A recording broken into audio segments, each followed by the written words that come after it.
Bu mövzu indiyəcən danışdıqlarımızın nöqtəsidir. Mən danışıram deyə demirəm, bu mövzu çox önəmlidir. Buna diqqət eləməsək, başımızın problemi çox olacaq həyatda. Əgər bugün şəxsiyyətsiz dindar varsa və şəxsiyyətli dinsiz varsa, deməli din tanınmıyor. Bir adam şəxsiyyətli adamdır, dinsizdirsə, bir adam şəxsiyyətsizdir, dindardırsa, deməli nəyəsə biz düz çatdırmamışıq. Nəsə təzədən bu işdən məşğul olmalıyıq.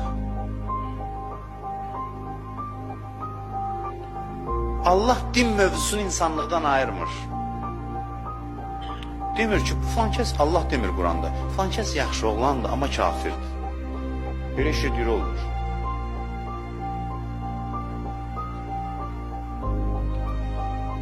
Allah deyir ki, kafirdirsə bunun insanlığında nöqsan var.